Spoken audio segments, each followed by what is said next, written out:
ベッキーさん、紹介ありがとうございました。Thank you very much, Becky, for your kind introduction. ご紹介の通り、森の中に住んでますんで、一度に5人以上の人間に会うことはめったになくて、大変ナーバスになっています。I live in a forest, and I almost never see more than 5 people at a time. So this large audience is making me very nervous. 今日は私の講演にお越しくださり、大変ありがとうございます。私の初期の作品を説明します。Thank you all for attending this lecture today. I'd like to talk about my work, starting with my early works.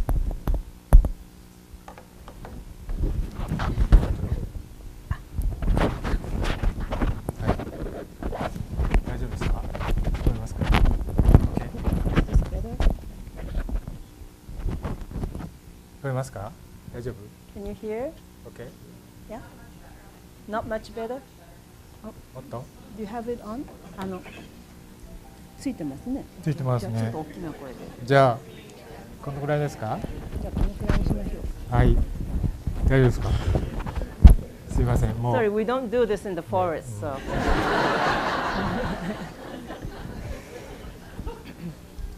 いいですね。はい、どうぞ。93年から、空の箱というシリーズで、作品を発表してきました。これは生活者としての自分の身の回りで美しいと思ったもの、興味深いものを写真に撮ることによって収集してきた結果、膨大なコレクションとなり、それをお客さんに披露するという作品です。In 1993, I began showing the series A Box of Coup. I shot beautiful and interesting objects that were a part of my daily life. This accumulated into a massive collection, and I started showing them as an installation. このシリーズはその後中空というシリーズに継承されます。コレクションしたものたちをなるべく多数見てほしいという気持ちから、通常の写真作品の見せ方、いわゆる額装ではなくプリントを壁に直接貼るという方法で展示をしました。This was succeeded by the series Nakazora. I wanted the audience to see as many prints as possible, so instead of the typical method of exhibiting photography in a frame, I exhibited prints by mounting them directly on walls. プリント一枚一枚がどのプリントと隣り合わせになるかによって、プリント同士の響き合いが生まれ、その関係性が楽しんだり、複数枚のプリントによって紡ぎ出される物語のようなものを感じてもらいたいと思っていました。Congruity was born between the prints depending upon how they were arranged, one next to each other, one next to another. I wanted the viewers to enjoy this relationship between the prints, or otherwise experience a kind of story that emerged from a group of several prints. このインスタレーションでは窓から入ってくる風のような感じでイメージしてインスタレーションしています。This installation is designed as if a breeze is coming through from the window. これは非常に古いイタリアの教会でのインスタレーションですね。This was an installation done at a very old church in Italy. この方法はそれなりに、観客に喜んでもらうことはできたんですけど、観客の多くはやはり一枚の作品への思い入れが強いように感じました。そこで多数のプリントを使って表現しようとしていたことを一枚のプリントに込めるといういわば原点に戻る必要性を感じて、2007年頃より革シリーズの発表を始めました。This method of showing photographs was appreciated to an extent, but most viewers found they felt a strong connection with one specific photograph. I was trying to express an idea through multiple photographs, but I felt the need to do it with a single photograph instead. In other words, I needed to go back to basics. This led to the Kawa Flow series, which I began showing around 2007. これは、サンタモニカの画廊でやったんですけど、サンタモニカの画廊の近くの石を画廊の中に入れて、それを中心としてインスタレーションしたんですけど、出来上がった時にまるでこれが島のような、海に浮かぶ島のようなで、周りのインスタレーションが渡り鳥のような感じになったかなと思います。それも結果的にそうなりました。This is an installation at Craig Kroll Gallery in Santa Monica in 2005. We brought a huge rock found nearby and placed it in the middle of the gallery and installed photographs on the walls behind it. Afterwards, it was such a great surprise that I realized the rock looks like it's floating on the water, and the images on the walls looked like migrating birds. それ以前の15年間の蓄積から抽出されたエッセンスにより、川シリーズに到達することができました。私が作品を作る意味から自らが認識した作品として結実したという自負があります。The essence extracted from works accumulated over the previous 15 years led to the Kawa series. It was a fruition of my own realization of why I create, and I take pride in that. 川シリーズの中の最近の作品の中で、この鷹の作品は特に皆さんに注目してほしいんですけど、巨大な力が人々の営みの象徴である家の光を高いところから見ているというように私にはどうも感じられるんですけど、皆さんの心には何が映ったでしょうか。Among the recent prints within the Kawa series, I would like everyone to pay extra attention to this photo of a hawk. Personally, I view the hawk as a powerful force perched high above, observing the lights inside the houses, which represent human activity. But I wonder how you might perceive this image. Imagine for a moment what this black hawk represents. 2012年から取り組んでおります静かシリーズは、老子の大器晩成し体温音なく対象形なしという言葉からヒントを得た作品です。The Shizuka Cleanse series I started in 2012 was inspired by the words of Lao Tzu. The great implement or talent is slow to finish or mature. Great music sounds faint. Great form has no shape.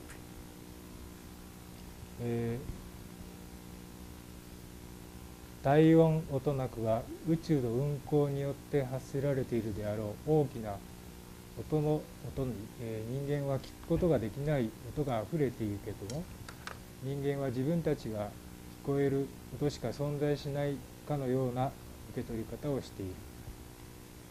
対象形なしも同様に全体を見ることができない人間のような小さな存在には本当の物事の姿は見えていないということで、思い上がってはいけない。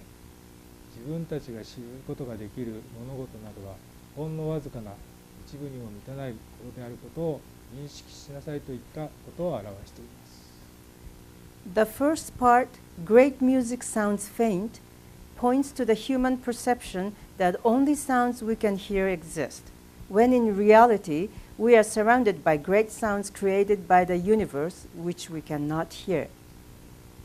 Great forms has no shape, similarly points to our inability to see the true form of things due to humans being too small to see the bigger picture.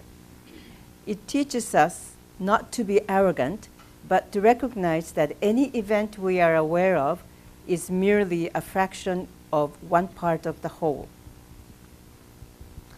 この作品は当初鳥の作品になるかなと思ってたんですけど、ちょうどその時にマンデラさんが亡くなったというニュースが飛び込んできまして、マンデラさんのことを思ったら結果こういう作品になったような気がします。First, I was going to shoot this tree root as a bird.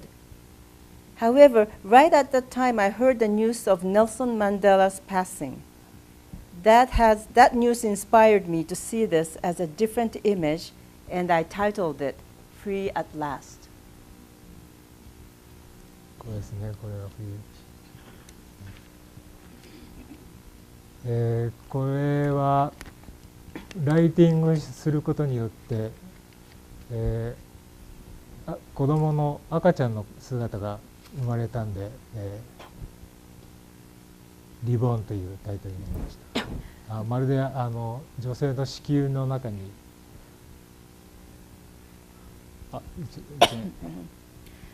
This rock image is titled Reborn. When I lit this rock in my studio, I noticed a dark shadow in shape of a baby inside the mother's womb. 以上ですね。私が家の周りの森で自らを掘り起こしてきた根の化石ともいえるものは地上に出ています。いわゆる木の部分は枯れてしまってますけど、根は土の中で相変わらず生きています。そのわずかな息遣いを感じ取り、銀河紙に焼き付けていく作業が楽しくてなりません。禅の言い方をすれば、私と木の根が対峙するのではなく、同化した感覚を持ったときに何らかのパワーが生まれるんだと思います。In the woods surrounding my home, I dug up something like a fossilized tree root. The part exposed to air, which was more trunk than root, had died, but the roots were still alive beneath the soil. The process of detecting that faint life and transferring it to printing paper is tremendously enjoyable for me. To put it in the way of Zen, power is born when the tree root and I are not conflicting, but instead share a sense of being one with each other. この作品群では木の根、枝、石などをモチーフにして撮影していますけど、それらは拾ってきた時の形であって、決して切ったり削ったりする一切の加工はしていません。Subjects of Shizuka Cleanse series include tree roots, branches, and rocks.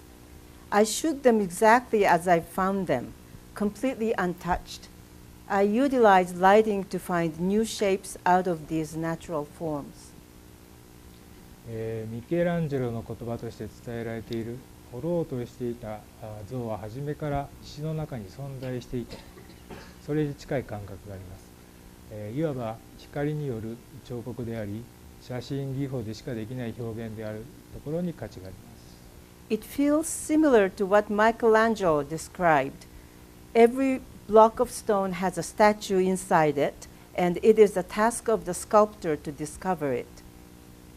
I sculpt by light, and it's special in that it's a form of art unique to photography.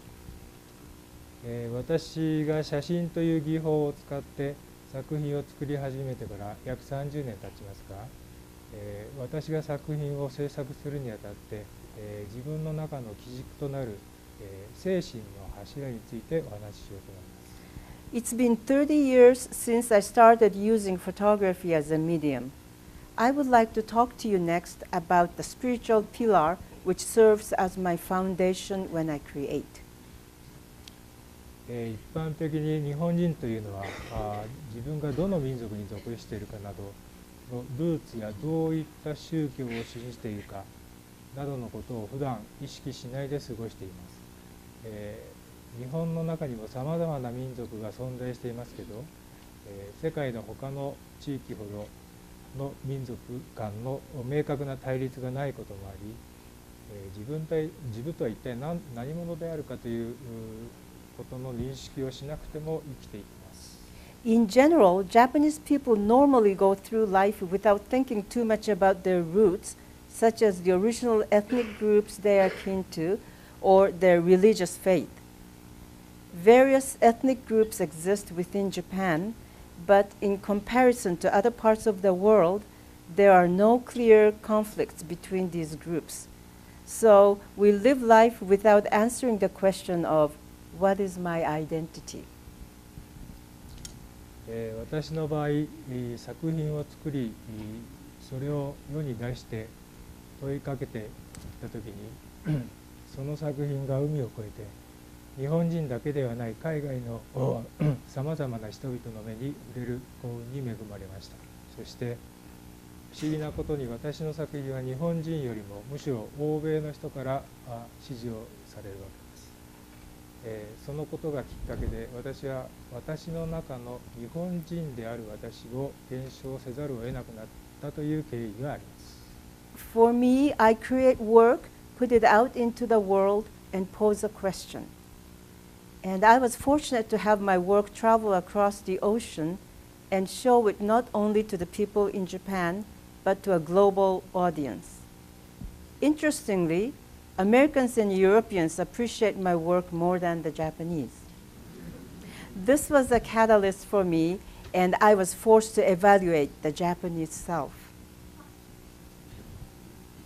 これは私と幼い息子が同時に2本の枝を投げて空中で1本の魔法の杖になった写真です。 This photograph shows two branches. Actually, there are two branches tossed up in the sky simultaneously. My son, 5 years old back at that time, tossed one branch and I tossed the other. The two branches coincidentally formed a magic wand. 欧米の人々からは日本的な禅の精神を表した作品だと言われます。しかし私はいわゆる禅の勉強をしたこともなく、禅スピリットが私の中にあることも自覚していませんでした。欧米の方々からその評価によって私は日本の伝統の精神や文化の勉強を改めてする必要性に迫られたというわけです。日本の伝統文化の知識を得ていくと、なるほど自分の考え方がや行動の期間はここにあったのかと納得する事柄に出会いました。その中のいくつかをご紹介したいと思います。Americans and Europeans reviewed my works as expressions of the Japanese Zen. However, I had never studied the way of Zen and had no awareness of the Zen spirit within me. Through the reviews I received, I realized the need to relearn the traditional Japanese culture and ethos. As I gained more knowledge on traditional Japanese culture, there were aha moments where I discovered why I think and behave the way I do. I'd like to share some of those moments with you. この写真の説明をちょっとしますと、春の非常に天気のいい湖面の8000分の1秒で撮った写真です。8000分の1秒という目に見えない8000分の1秒を使うことによって何か違う空間が生まれたかなと思いますね。This was shot at Beaver Lake, the largest lake in Japan, on a bright spring morning. It was so bright, the lake was so bright that I could not even keep my eyes open. So I took out my camera and then shot this with the fastest shutter speed of 1 of 8,000. The result revealed an existence of something beyond my imagination. 日本の禅祖の良寛の俳句の一つに裏を見せ表を見せて散るもみじという作品があります。これはもみじの木にたくさんついている一枚の葉が芽吹いて、時間の経過によって枝から離れ、地面に届くまでのほんの少しの時間を表現したものですが、葉が裏や表をひらひらと見せながら落ちていく、芽吹いてから枯れて枝から離れた後地面に届くまでのわずかな時間であっても、瞬間瞬間に裏や表といった異なった表情を見せて、存在を表現している。生きるとは変化の瞬間の連続などだということという考えを私は持ちます。This is a haiku poem written by Ryokan, a Zen monk. A Japanese maple leaf. It turns to show its back. It turns to show its front before it is time to fall. Out of the many leaves on a Japanese maple tree, this poem describes the short period of time from when a single leaf sprouts to its falling off the branch and then onto the ground. As the leaf flutters to the ground, it shows its front and back. Even in its short life, the leaf expresses its existence, showing its different sides in these moments. I deeply feel that life is an accumulation of transforming moments.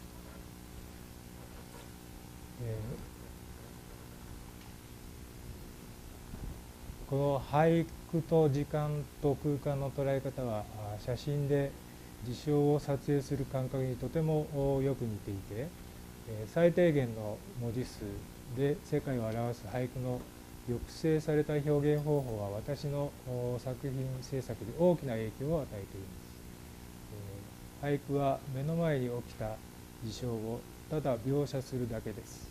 写真も同じです。そこから哲学を芽生えさせられるかどうかは鑑賞者次第なんです。This haiku's perception of time and space is very similar to the feeling I get when I photograph events. The constrained method of expression used in haiku, in which the world is described in the fewest words possible, which is 575, total of 17 characters, is very influential in creating my work. All haiku does is depicting events that were witnessed. Photography is the same. Whether any philosophy is born is up to the viewer. この写真の説明をすると、天地が逆さまですね。それをすることによって、独特の時間や空間、また情緒みたいなものが、なんか独特の情緒みたいなものが出たんではないかなと思います。Let me tell you a little bit about this image. This was actually shot upside down. Can you all see that? It created, by shooting it upside down, it created a different perception of time and space as well as emotion. 私に大きな影響を与えたことはやはりもう一つ禅の教えにある積極的自動性という言葉があります。A phrase that has had a significant influence on me, perhaps as expected, is one from the Zen teachings, active passiveness. 自分のすべてが世界と一体化する安らかな感覚を知ったとき、神羅万象に対する敬意と謙虚な思いが心の中に生まれ、地球の上の世界だけでなく宇宙をも包むすべての感性に包み込まれるそうです。それが皆さんの心の中に現れ、安らかな気持ち、安心や自分の夢に立ち向かうエネルギーが枯れることなく湧き出してくれば、私が意図した作品の意図を鑑賞者である方が共有されたことになります。It is said that when we finally experience the peaceful moment, when our entirety becomes one with the world, which is nature, a newfound respect for the universe and humility are born in our hearts. We become surrounded by all emotions, not only that of the world existing on earth, but that of outer space as well. If my audience experiences this in their hearts, finding peace, security, and infinite energy to tackle their dreams, my intentions for my work have been shared with the viewer. この積極的自動性は日本の武道により、古より取り入れられ、自分にとらわれることなく相手と同化することで、相手の攻撃をかわし、さらに相手の攻撃するエネルギーを活用して自分に向けられた破壊力の向きを相手に返すことで打ち勝つ技が工夫され行われてきたのであります。This active passiveness has been incorporated in Japanese martial arts since ancient times. Instead of focusing on ourselves, we become one with the opponent in order to fend off attacks. Effective moves that redirect the opponent's destructive force back to them are developed and practiced. これの写真を説明しますと、これが波ですね。大変美しい波で、沖縄の海なんですけど、それを一つの点が線になったという、またはそれだけなんですけど、皆さんはどういう感覚を持たれますか。Let me talk a little bit about this piece. This is a beautiful wave in a beautiful ocean in Okinawa. And this is a photograph of a wave that starts as a single point and it develops into a line. I would like to know how people perceive this.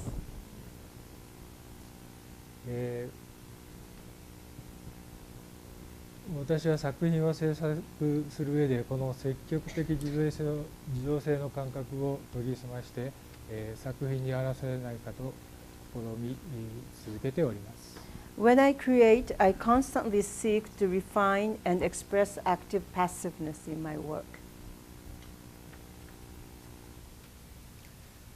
次、これは1620年八条宮家の別荘として、京都に建てられた桂離宮に、自然の竹を組んで池に、せり出しただけの月見台があります。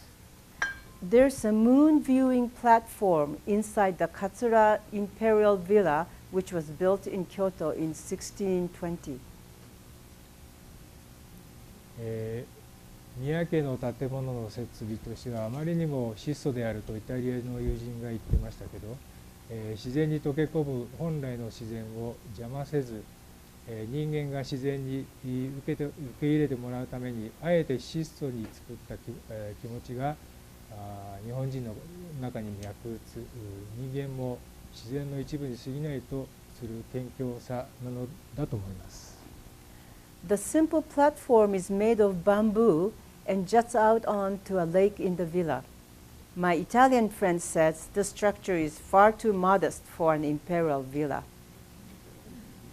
However, this platform was deliberately made simple so that it would blend in with nature, not disrupt it, and make it so that humans may be accepted into nature. This thinking that people are merely a part of nature is the humility that runs deep in the Japanese mentality. ご存知の方も多いと思いますけど、1450年に建てられた京都の龍安寺の石庭は庭といっても木や植物は一切なく、白い砂と岩が配置され、それによって心という文字をイメージさせています。As some of you may know, the Ryoanji Rock Garden, built in Kyoto in 1450, is a garden with no plants. White sands and rocks are placed in this garden, and the Japanese character of the word heart comes to the minds of the viewer.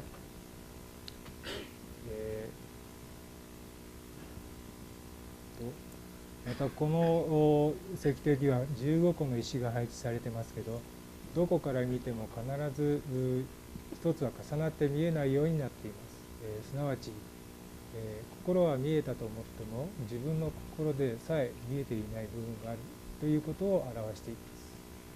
There are 15 rocks placed in such a way that no matter where the viewer stands, one rock will always be hidden behind another.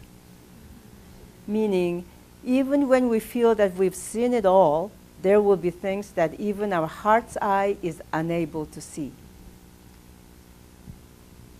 これが心っていう字ですね。This is the Japanese character of heart, and as you see, the rocks are put in the shape of the Japanese character heart.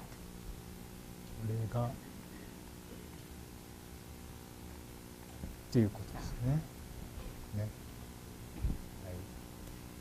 また庭でありながらその中に降りることは許されず、周りの回廊から鑑賞するだけです。その作品制作の意図もこのように作品の中に入れないけど心は入っていける、そしてその中から自分の心を見出すことを目指しています。Although it is considered a garden, visitors are not permitted to enter and may only view it from the halls. I have a similar intention when I create my work. The viewer may not enter my photographs, but it may be entered by the heart, and I try to find my own heart in it.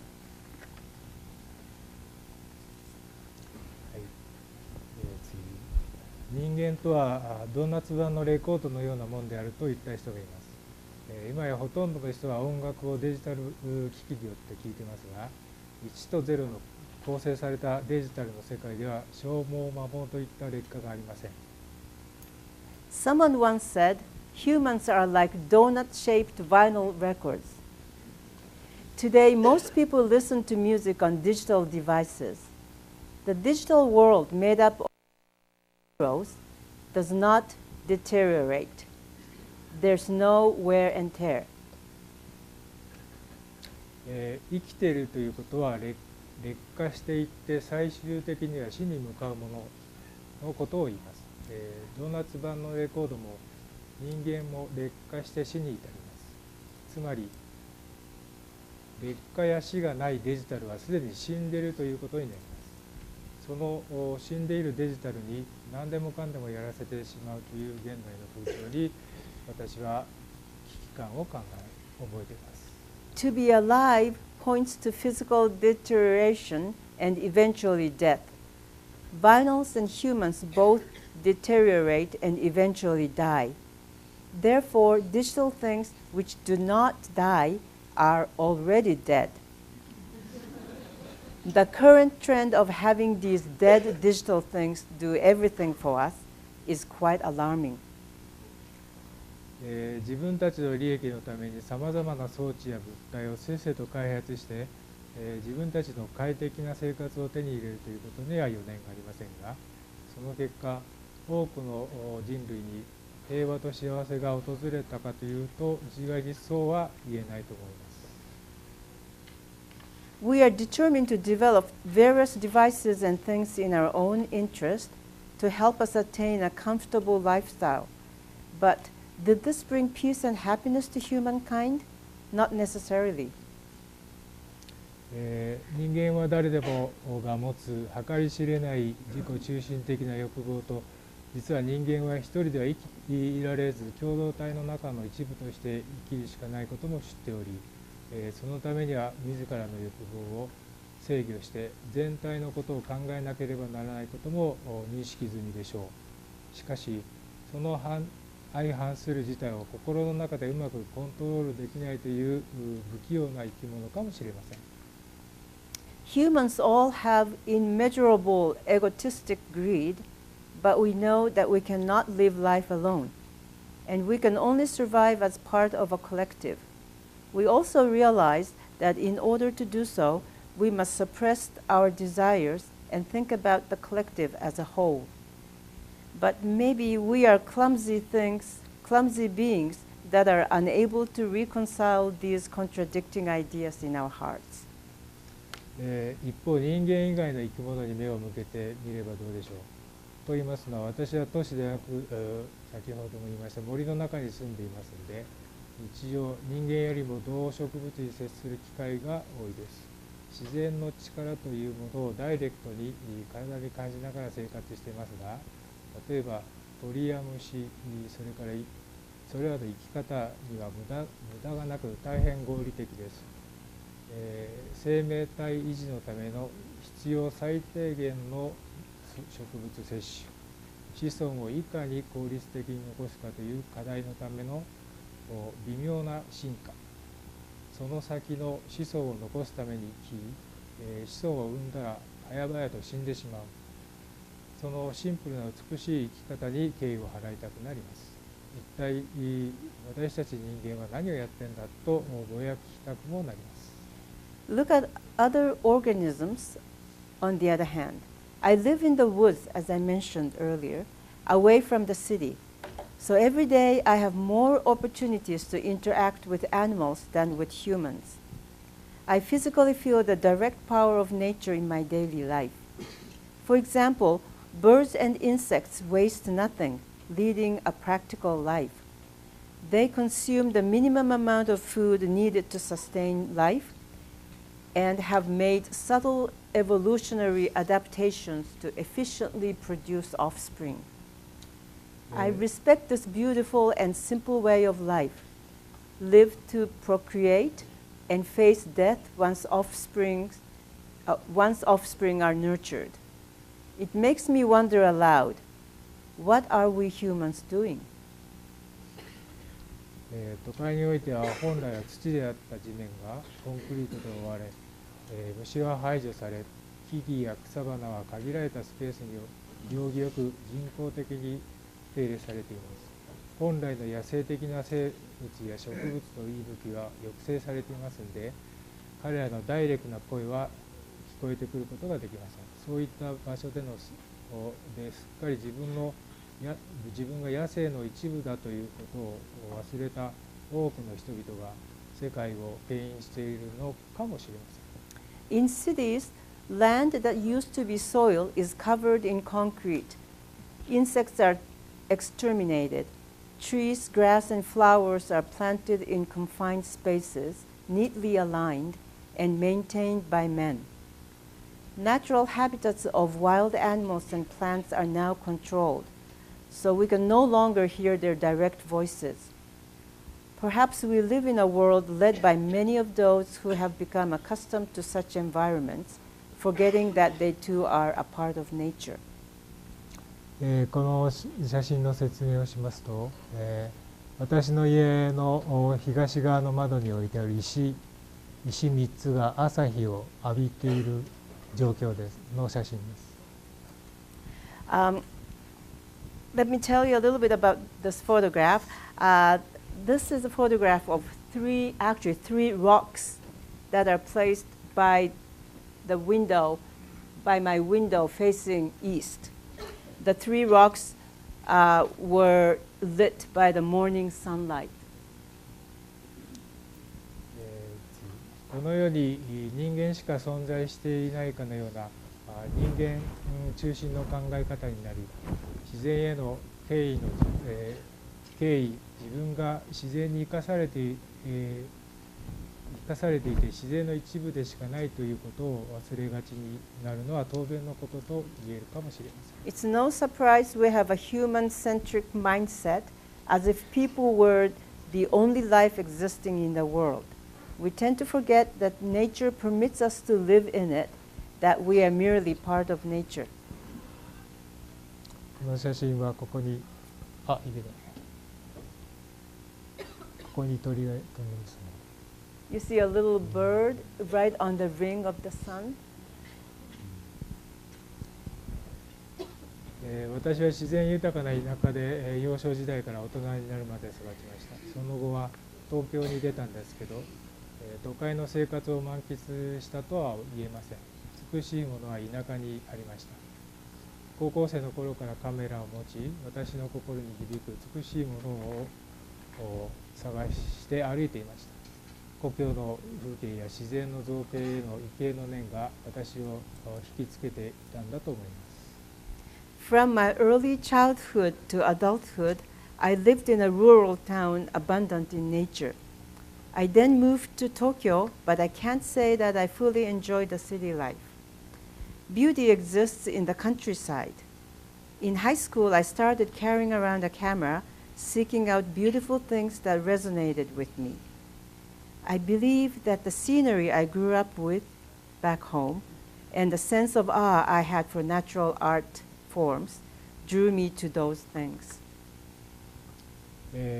世界から見れば東の端の小さな島国、その中でも外れの小さな村から、今後も発信を続けていきます。自らを中心に置くのではなく、むしろ外れからの方がよく見えることもあります。I will continue to produce work from a small town located in the outskirts of a small island country in the eastern edge of this vast world.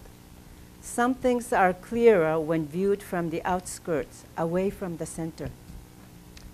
今日、このようこのな機会を与えてくださった CCP のアン・ブレンケンジ・ベレットさん、ありがとうございます。ベッキー・センフさん、難しいな、ブリット・ファロマレズさんに、お礼を申し上げます。I would like to thank Anne Breckenridge Barrett, the director of the Center for Creative Photography, Becky Senf, the chief curator, and Britt Palmarez, membership program coordinator, for giving me an opportunity to speak today. また長年にわたって、私の作品をサポートしてくださったエサートンギャラリーのテリー・エサートンさん、ハナ・グラストンさん、 Boy, this is hard. ダフィネ・スリニバンYes. リサ・ローデンさん、シャノン・スミさんにもお礼を申し上げます。 I also thank Terry Etherton, Hannah Glaston, Daphne Srinivasan, Lisa Roden, and Shannon Smith of Etherton Gallery for supporting my work for so many years. Thank you. 明日からギャラリーでやりますので、ぜひ来てください。